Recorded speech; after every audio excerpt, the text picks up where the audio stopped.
Hey guys, Paul Rudick here. Welcome back to another edition of the Baseball Dad Show. In this episode, we're going to talk about switching teams. Now, this one, I got to be honest, is one that's still to this day, it's kind of like weird to me.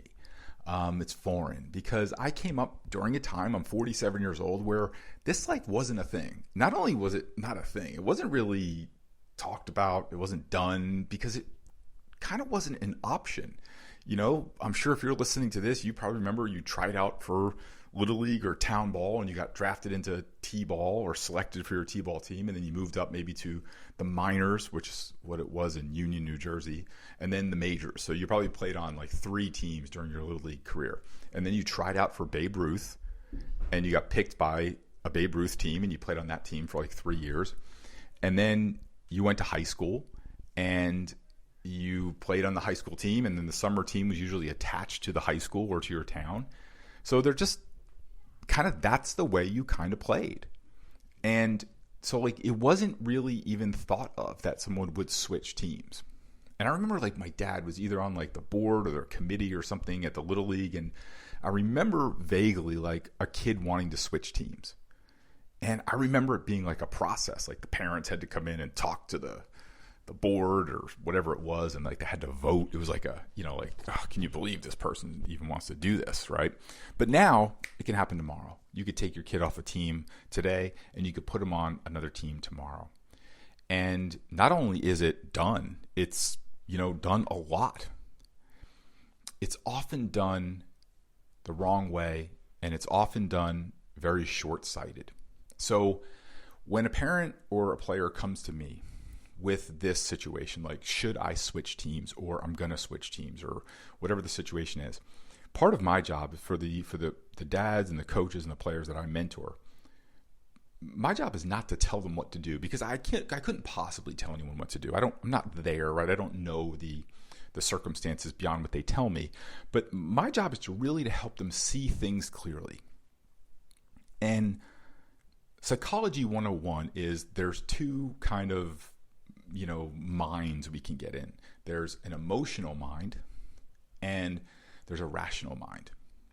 And where those 2 meet is usually what you would call wisdom. And oftentimes we make the decision to switch teams while we're in our emotional mind. So as often has been done for me, what I try and do as a mentor is to be the rational mind and to really present a larger view so that they're not making an emotional decision and they're making the right long-term decision for their son. So part of the reason is I'm first asking why, right? And I'm just going to kind of preface this, like in no way, shape, or form should any player or family be in an environment where there's an abusive coach, right? So, you know, it'd be pretty rare to have a physically abusive coach these days, but there are certainly verbally abusive and mentally abusive coaches. Now, having said that, I've had a lot of people come to me over the years and say, this coach is verbally and mentally abusive to my son. And then when I kind of heard the story, you know, when they tell me what happened, I was like, I think you're dialing that up. I think you're emotional about what happened. You're kind of dialing that up. And again, I'm very, very sensitive. Someone who was abused myself as a young man. I'm very, very sensitive to those issues. But also too, I want to make sure that people are looking at them rationally. So if there's truly, truly an abusive situation going on, then yes, you should remove your son from the situation. But oftentimes is something happens, or there's a pattern of something happening, and the parent, the player are very emotional, right? And so what they're usually emotional about is a few different things. Like they're emotional about the circumstances. Like they either think that their kid should be playing more, or playing a different position, or playing ahead of another kid, or hitting at a different spot in the order, or pitching more, or pitching in certain types of games. And there's this, you know, disagreement between what's happening on the field and what the parent, the father think should be happening. So in this situation, what I'm always pushing people towards is, are you sure? Right? I have 2 sons. They're the most perfect things I've ever seen in my entire life. I get it. You know, I get it. I get it, especially too, if your kid has some talent and he has some passion and maybe you're seeing things differently. I'll tell you this, most dads that I speak to have an exaggerated view of their son's potential and their son's ability. That doesn't mean that their son can't have a great career or won't have a great career. It's just that they're not seeing things clearly. And they're seeing things through the lens of this emotional dad who thinks his kid has potential and maybe thinks his kid should be in a different circumstance. So number one is I want them to get an outside opinion. I want them to get another viewpoint, and another dad or parent on the team is not a solid viewpoint, because what you want to go to is a baseball expert. And I don't even care, even if you played high school, you played college, whatever, you cannot be an expert, an objective expert on your own kid. And so what you want is to have somebody who can give you an objective opinion. So here's what I tell people to do, and I've had lots of people do it. I think you should, pick a spot maybe an hour or 2 hours away from your home, maybe a baseball academy, somebody that doesn't have a horse in the race, right? And call the owner of that baseball academy and say, my son's in this situation. I want to get an honest opinion of his ability. Now, why would you do that? Because, look, if you take him to his travel ball coach or you take him to a local academy that maybe thinks, oh, you could come and sign up for our program, so we'll tell you you're great or whatever, there's just always going to be like, do they see me as a prospect? Do they see me as a potential player in a team? Do they want to just fit me into a mold if it's a coach saying your son has this potential because that's what works out better for his roster? If you go an hour or two away from your house, you could tell the guy, look, we live an hour away. We obviously can't come here. That's the reason why we are coming here, is because we want to just get a straightforward, honest opinion of his abilities. Now, that will help. Okay? That will help. Now, so when it comes to that, let's say you're going to make the decision to move off the team because of circumstance. Let's say you go get the evaluation and, it comes back, yes, your kid's a star, or it comes back, your kid's not a star. Whatever it is, doesn't matter. But you're going to make the move. I want you to look both long-term and short-term.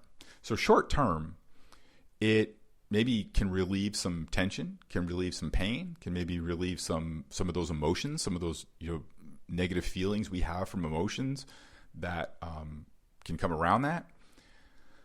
But I also, in the rational mind, I want you to think long-term.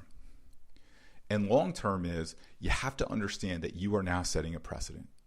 And this is one that just puts dads back on their heels. They didn't even think of it, especially when they're emotional.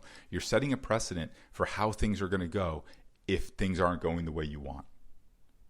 And that precedent is if we don't like the way this is going, we're just going to quit, or we're going to move to somewhere where it's going better. Now, sometimes that could be a good situation. We've probably all moved jobs or even moved where we live because we want a better situation. But baseball is not necessarily a job and where we live.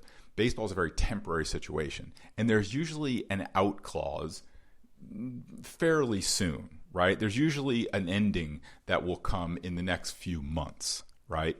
So what I would suggest you look at is this a good long-term or short-term decision? And will he ever be faced with this situation again?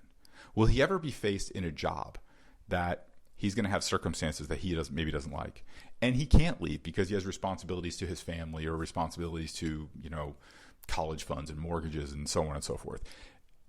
But if we're setting this precedent, you have someone who will jump from thing to thing to thing. And long-term, that will cost them. There are college kids today. I see, even in high school now, they jump from school. They start their freshman year at one school. They don't like the way it's going. They hop to another school, and all of a sudden they got the same problem there. And then they hop to a third school, and they just never get their footing. It happens in college too, except college there's some rules that kind of prevent players from bouncing around. But I've seen players just make an emotional reaction because of their college team, and either have to wait a year to play, or they bounce around, and they kind of are filed away by college coaches. Or this is a kid that maybe if he comes in for a year, he fills a role or whatever, and we're not going to build around him because if he doesn't like the way it's going, he's just going to leave. And so it can create an insecure footing for a player jumping from team to team to team. Now, let's say you do jump. I want to make sure that parents are very aware, because I've dealt with a lot of players who've jumped from one team to another. If the same situation happens at the second team, there's one common denominator, and that maybe you didn't look at it clearly. So that's circumstantial. Now, what happens if it comes down to the coach? What if he just doesn't like the coach? Well, again, barring an abusive situation, if he doesn't really like the coach, is he ever going to have to work for a boss he doesn't like? Is he ever going to work for a manager that he doesn't like, that he doesn't get along with, that he has a different vision than of? Yeah. And when is he going to learn that? When is he going to be in a situation where you have to say to him, like, look, you might work for a long time for someone that you don't like, a boss you don't like, and you might not have a lot of choice of whether you can move or not. And you might have to learn to deal with it. You might be in a position that you don't like, but that there's also too part of it when we're not seeing our abilities clearly, and maybe you are, not saying you're not, but when we're not seeing it clearly, it always looks greener on the other side. And the worst thing in the world is talking to a father who moves his kid on a team and goes, this situation is worse than the last one. Because they just were so fed up with what was going on. So I could go on and on and on and on about this, but what I want you to look at is, number one, are you looking at it rationally and not emotionally? In between those two is wisdom. Are you looking at his abilities accurately? Are you looking at the situation accurately? Are you looking at even the timing of the situation? Like, is this a situation that, a couple months from now, we can move to another team when it's over? The last bit of advice I'll give you is never put baseball ahead of life. Baseball is a very temporary thing he's doing with his life right now. Even if he does it until he's finishes a college career, which would be great, right? If he stops playing at 18 or 22, he's going to live, in this day and age, probably another 80 years. He's not going to be a baseball player. It's going to be very temporary. But the lessons he learns will be permanent. So if he runs because he just doesn't like the situation, that's going to set a precedent. If he runs because he doesn't like the people he's working with, that's going to set a precedent. If he's constantly moving because he's, if you're making baseball more important than the life lessons, there's to think of, like, is it best for him to stay on the team, to finish what he started and keep his commitment, barring an abusive situation? Yes, I do believe it is. Is it better for him to learn to work with a coach that maybe he doesn't like? Yes, I think it's worth it for the 3-6 months, whatever you're going to be playing. Yes, I think it is. Is it worth it for him to maybe accept a role on a team that maybe is not perfect for him? Yes, I think it is. I think there is something to put the team ahead of yourself and to be able to fit your role in the team, because whatever he steps off into the real world, whatever his first profession is, I promise you he probably won't jump into the starting role his first day in his profession. He's going to have to learn to work as a team. And again, I'll just looking at the emotional and the rational and just thinking long-term or short-term. And players who set this precedent, they get a label on them. They get a label on them really fast. So these are just things to consider, directions to point into, and places to look. So if I can help with this or anything, please, you just let me know. I'd be happy to. Head on over to Baseball Dad Show. There's lots of cool stuff for you over there. And lots of cool stuff you can download as well that can help you kind of on this journey of amateur baseball. So thanks for listening, guys, and I'll see you next week.